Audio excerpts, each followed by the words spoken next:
मृत्यु के बाद आत्मा सबसे पहले किसे पुकारती है?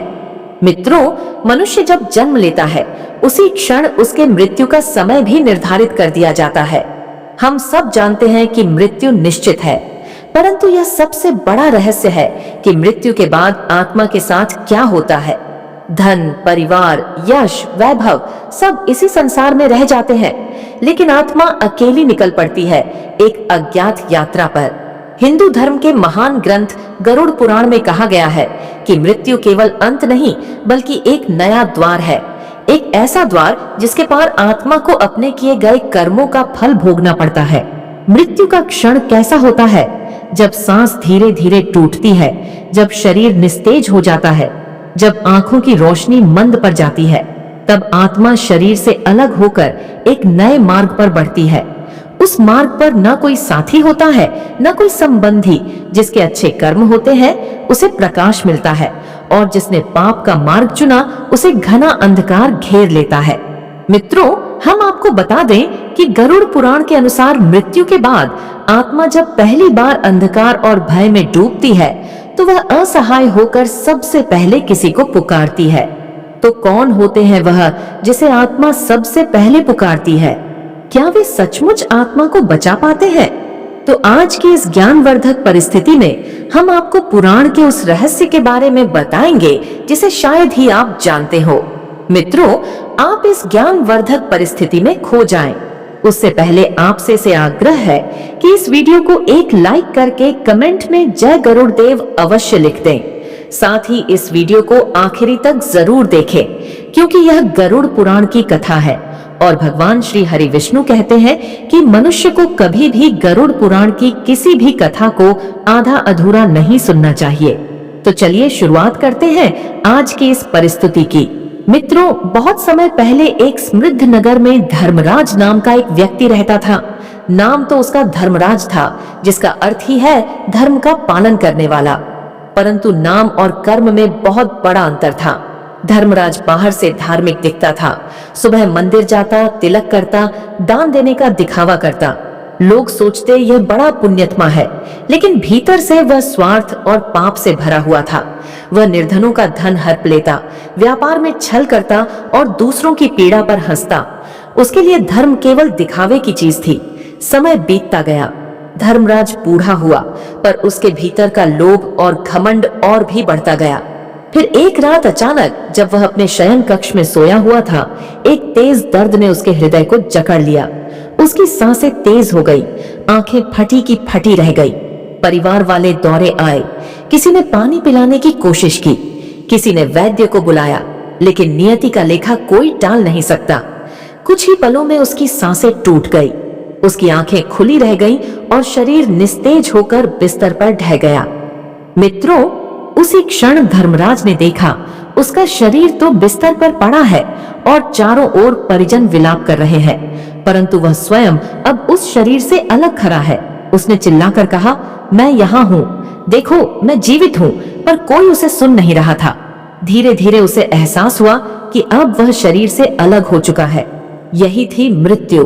अब उसकी वास्तविक यात्रा आरंभ होने वाली थी, एक ऐसी यात्रा जिसमें धन साथ नहीं जाएगा, परिवार साथ नहीं जाएगा, सिर्फ उसके कर्म ही उसके साथी बनेंगे।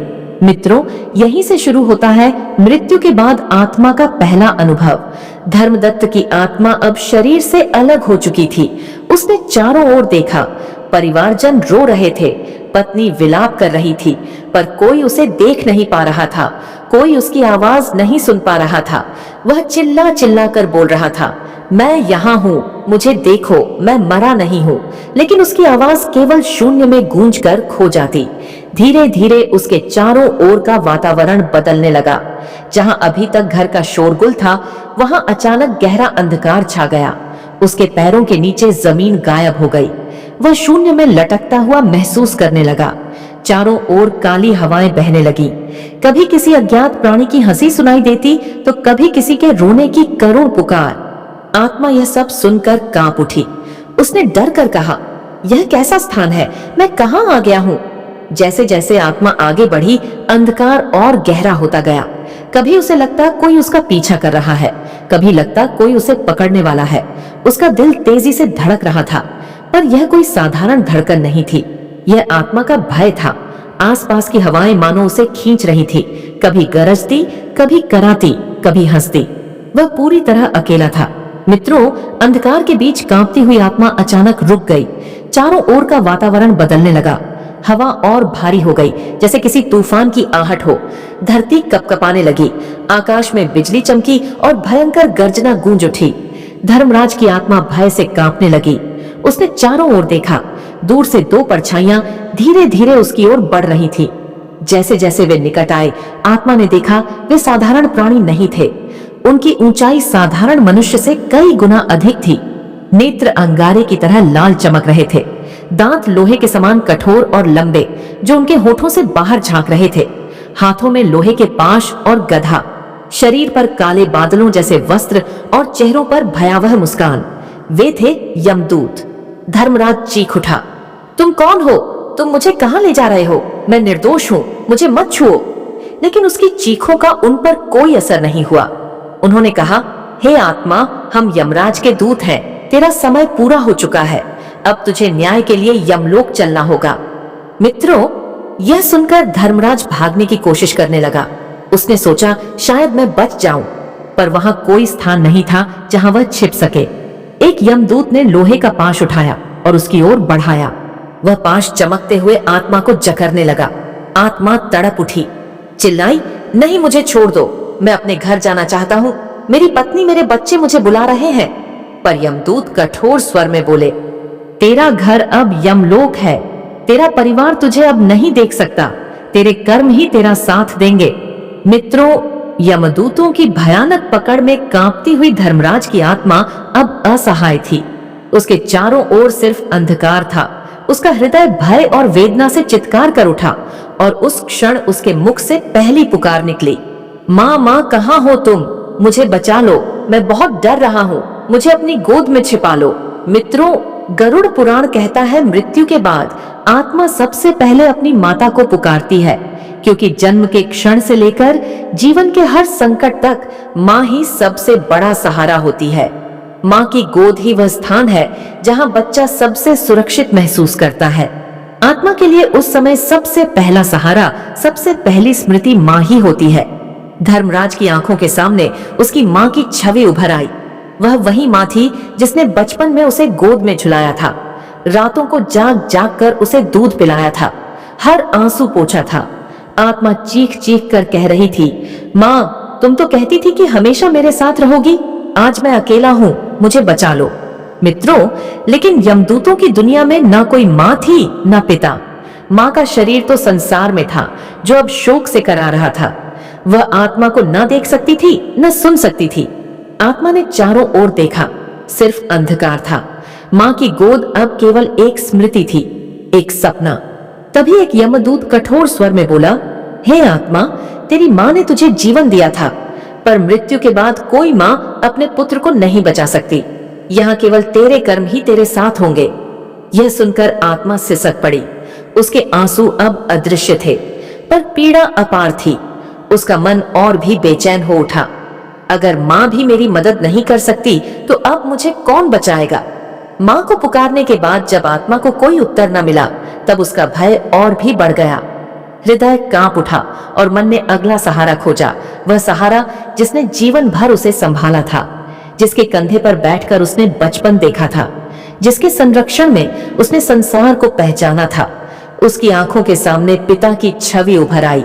कांपते स्वर में आत्मा चीख उठी, पिताजी, पिताजी, आप कहाँ हैं? मुझे इस अंधकार से निकालो, अपने हाथ बढ़ाओ, मुझे थाम लो। मित्रों, फिर उसके भीतर पिछली बातें याद आने लगी। बचपन में जब वह गिरता था तो पिता ने उसे उठाया था, जब वह डरता था तो पिता ने साहस दिया था, जब वह भटका था तो पिता ने राह दिखाई थी। आज जब वह अंधकार में भटक रहा था, उसे लगा पिता जरूर आएंगे, मुझे बचाएंगे। लेकिन चारों ओर सन्नाटा था, कोई उत्तर नहीं आया। पिता का शरीर भी उसी संसार में था जहां उसका परिवार अब उसके मृत शरीर पर विलाप कर रहा था। उसकी आत्मा अकेली थी और पिता की छवि भी एक स्मृति बनकर धुंधली हो गई। आत्मा चित्कार कर उठी, क्या मेरे पिता भी मेरी मदद नहीं कर सकते? क्या मैं सचमुच अकेला हूँ? तभी यमदूतों की भारी आवाज गूंजी, हे आत्मा, माता पिता तुझे जीवन का मार्ग दिखाते हैं, पर मृत्यु के मार्ग पर तेरा साथ नहीं दे सकते। यह मार्ग केवल तेरे कर्मों का है। यहाँ पिता का हाथ नहीं, केवल तेरे कर्म ही तुझे थामेंगे। आत्मा चीख चीख कर विलाप करने लगी। माँ की पुकार मौन हो गई। पिता की पुकार का कोई उत्तर न आया। अब आत्मा पूरी तरह असहाय हो चुकी थी। उसकी चीखें शून्य में खो जाती। उसकी आंखों के सामने सिर्फ अंधकार और यमदूतों की कठोर दृष्टि थी, लेकिन भीतर एक क्षीण आशा अभी भी बाकी थी। वह सोचने लगी, अगर माँ नहीं बचा सकती, पिता भी साथ नहीं दे सकते, तो शायद मेरे कर्म ही मेरी रक्षा करेंगे। आत्मा कांपते हुए चिल्लाई, हे धर्म, हे मेरे पुण्य कर्म, तुम्हें पुकार रही हूँ। अब तो तुम ही आओ, मुझे इस अंधकार से मुक्त करो। मेरे जीवन भर के अच्छे कार्य मेरी मदद करो। मित्रों, जैसे ही आत्मा ने यह कहा, उसके सामने अद्भुत दृश्य प्रकट हुआ। उसके जीवन के सभी कर्म अब आकार लेने लगे। उसने जहां किसी भूखे को रोटी दी थी, वहां से एक हल्की रोशनी निकलकर उसके पास आई। जहां उसने एक बार सत्य का साथ दिया था, वहां से एक छोटी सी ज्योति उभर आई। जहां उसने किसी पीड़ित का सहारा बना था, वहां से एक किरण चमकी। लेकिन यह सब बहुत ही छोटा और दुर्बल था। इसी बीच उसके पाप भी जीवित रूप में सामने आ गए। जहां उसने छल किया था, वहां से अंधकार का एक राक्षस निकला। जहां उसने लोभ और लालच में किसी का हक छीना था, वहां से एक डरावना प्राणी प्रकट हुआ। जहां उसने झूठ बोला था, वहां से काली धुंध निकलकर चारों ओर फैल गई। ये सब पाप उसके चारों ओर खड़े होकर उसे घेरने लगे। उनकी संख्या अधिक थी, उनका रूप भयानक था और वे उसके पुण्य की रोशनी को ढकने लगे। आत्मा चीख उठी, हे मेरे पुण्य कर्म, तुम इतने कमजोर क्यों हो? मैंने तुम्हें जीवन भर क्यों नहीं बढ़ाया? आज तुम मेरी रक्षा क्यों नहीं कर पा रहे? लेकिन उसके छोटे से पुण्य पापों के भारी अंधकार में दबकर छिप गए। तभी यमदूतों की गर्जन जैसी आवाज गूंजी, हे आत्मा, मृत्यु के बाद तू माँ को पुकारती है, फिर पिता को और अंत में अपने कर्मों को, परंतु यहाँ ना माँ साथ देती है ना पिता। केवल तेरे कर्म ही तेरा सहारा बनते हैं, लेकिन तेरे पुण्य दुर्बल है और पाप भारी। अब तुझे यमराज के दरबार चलना होगा, जहाँ तेरा न्याय होगा। मित्रों, यह सुनकर आत्मा विलाप करने लगी, हाय, मैंने जीवन भर धन कमाया, पाप किए और धर्म को अनदेखा किया। काश मैंने सच का साथ दिया होता, दया की होती, गरीबों की मदद की होती। आज कोई मेरा साथ नहीं है, मैं अकेला हूँ, अकेला। मित्रों, फिर एक यमदूत गरज कर बोला, अब ना कोई तेरा सहारा है, ना कोई तेरा उद्धारक। तेरे सामने केवल एक ही मार्ग है, यमराज का दरबार। आत्मा कांपते हुए बोली, नहीं नहीं, मैं अभी तैयार नहीं हूँ, मुझे थोड़ा समय और दो। मैं अपने पाप सुधारना चाहता हूँ, अपने पुण्य बढ़ाना चाहता हूँ। मुझे छोड़ दो, मुझे बचा लो। पर यमदूत हंस पड़े। उनकी हंसी ऐसी थी जैसे पहाड़ों में गूंजती हुई भयानक गरगराहट। फिर दूसरा यमदूत बोला, हे आत्मा, तेरा समय जीवन में था जब तू सांसारिक शरीर में था। तूने वहां पाप किए और धर्म को भुला दिया। अब पछतावे का कोई अर्थ नहीं। यहाँ केवल न्याय होता है और न्याय से कोई नहीं बच सकता, ना राजा ना रंग। यह सुनकर आत्मा जोर जोर से विलाप करने लगी, हे भगवान, मैंने क्यों ना समझा कि जीवन क्षण भर का है। मैंने क्यों धन, लोभ और स्वार्थ में अपना समय गंवाया। आज मैं बिल्कुल अकेला हूँ, ना माँ, ना पिता, ना पत्नी और ना ही कोई मित्र। मेरे पास केवल मेरे पाप है। उसकी चीखें शून्य में गूंज कर खो जाती। अब उसकी आंखों से आंसू नहीं, बल्कि केवल अंतहीन पश्चाताप बह रहा था।